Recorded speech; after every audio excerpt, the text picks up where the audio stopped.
GoForThe2.com in with the Week 14 championship predictions.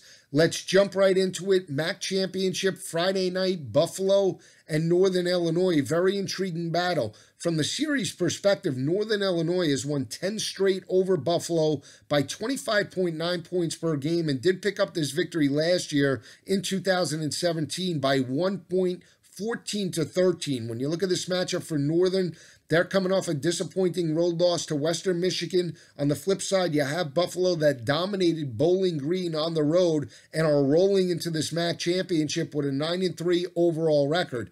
Buffalo as a whole, offensively, is averaging 219 rushing yards per game, also averaging 200 passing yards through the air with their quarterback Tyree Jackson. On the flip side, defensively, Buffalo's allowing 169 rushing yards per game and only giving up 174 through the air against opposing quarterbacks. And that's the matchup going up against Childers and that offense in Northern Illinois. That's a one-dimensional offense. Northern is averaging 174 rushing yards per game, only passing for 145 through the air. Childers, though, is an experienced quarterback that has thrown 11 touchdown passes and 6 interceptions in 2018. But for me, it still comes down to the defensive front led by Northern Illinois and Sutton Smith. This defense has given up 107 rushing yards per game. They're giving up 237 through the air, but defensively holding opposing offenses to 32% on third down conversions. They do have 46 total sacks as a defensive unit and head into this matchup +1 in turnover margin. I think that's the matchup. Look for Northern to run the football, get Buffalo into a lower scoring game, and in the end, I do feel that Northern strikes the 28-21 win over Buffalo and becomes MAC champions in 2018. Another intriguing battle is Washington and Utah. It's a rematch of this game in Salt Lake City that Washington won 21-7. Tyler Huntley and Zach Moss could not put a lot of points up against that Washington defense. They were able to move the football between the 30s, but struggled in terms of inside the 30s, moving the football against the Washington defense and secondary in that matchup. And I think that's the matchup to see play out in Santa Clara in this ballgame. You got to give the edge in terms of quarterback play to the senior quarterback in Jake Browning for Washington. He's been here before, played in a Pac-12 championship a couple of years ago against Colorado. Washington stepped up and won that ballgame in dominating fashion, 40-7. This is an offense in Washington that's still balanced. They're averaging 184 rushing yards per game, passing for over 200 with Jake Browning. Defensively, though, is where they have the edge. Washington only giving up 128 rushing yards per game, and they're only allowing around 190 passing yards to opposing quarterbacks. And when you have a redshirt freshman quarterback in Jason Shelley that has completed only 56% of his passes, 723 yards, 3 touchdowns, and 1 interception, look for Washington to force Shelley to read coverage in this ballgame. Utah as a whole is a balanced offense. They're rushing for right around 199 rushing yards per game. They're passing for right in the area of about 219 through the air against opposing offenses. Utah's given up only 100 rushing yards per game, but the way you have to beat the Utes is over the top. That secondary has given up 237 passing yards to opposing offenses. Give the coaching edge to Chris Peterson in this big spot. I just don't like Jason Shelley in this type of atmosphere. A lot of pressure. He was able to lead his team from a comeback last week against BYU. They fell behind 27-7, but this is a neutral field. It's a Pac-12 championship. You're asking a lot out of the Utah quarterback to match Jake Browning in this ballgame, and I don't think Jake Browning is elite, but he's the more experienced quarterback with the more experienced team in Washington that's been there before. In the end, I do feel that the Huskies pick up the 33-20 win over Utah in this ballgame. Another intriguing battle is a rematch from last week, Middle Tennessee State, UAB. Ederly, the quarterback for UAB, he came back last week. He laid off 3 weeks, came back last week and did not play well. He looked rusty. He only completed 9 of 20 passes, 45%, 90 passing yards, no touchdowns, 1 interception. But in the rematch, I still give the edge to UAB's defense in this ballgame. UAB entering this matchup is only allowing 122 rushing yards per game. That secondary is only allowing 166 passing yards to opposing offenses. The defense does have 41 total sacks on the year and are holding opposing offenses to 25% on third down conversions in a rematch type of atmosphere with Bill Clark as the head coach. I give the Blazers the edge in this ballgame. I think they step up and do get the victory over Middle Tennessee State. Think it's a little more high scoring than it was last week. 31-24, UAB strikes the upset over Middle Tennessee State in this ballgame.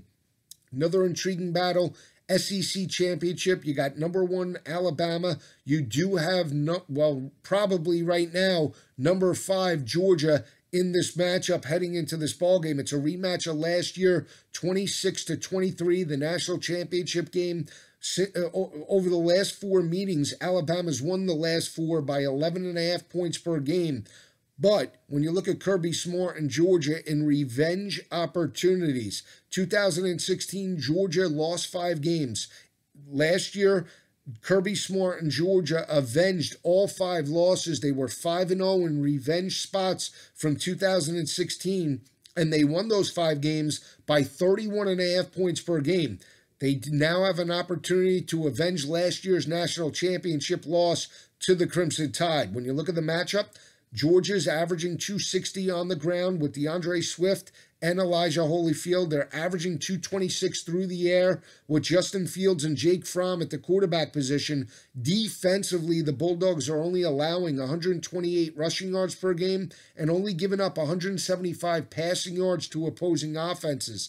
They're holding opposing offenses to 30% conversions on third down, and that's going to be the matchup. Whichever team wins third downs offensively and defensively will win this ball game. They're going up against an Alabama offense in Tua that's playing lights out. Alabama's averaging 220 rushing yards per game. They're also passing for 332 through the air with Tua that has thrown for 36 touchdowns, only 2 interceptions on the year. When you look at Alabama's offense, they're converting 53% of their third down opportunities. Defensively, Alabama's holding opposing offenses to 31% on third down conversions. They do have 40 total sacks on the year and have held opposing offenses in check, especially in critical situations. They're plus 10 in turnover margin heading into this matchup. Look for Georgia to run the football, keep Tua on the sidelines just the way they did in the national championship game. I think it works for around a quarter or 2, but in the end, Alabama explodes. It's a very close ball game. Alabama moves on 35-30 over the Bulldogs. They make just enough plays to knock off Georgia and keep them out of the college football playoff for 2018. Another intriguing battle, ACC Championship. It's Clemson, it's Pittsburgh. It's a rematch of 2016 that Pitt did get the 3-point win in Death Valley, knocked Deshaun Watson and the crew out.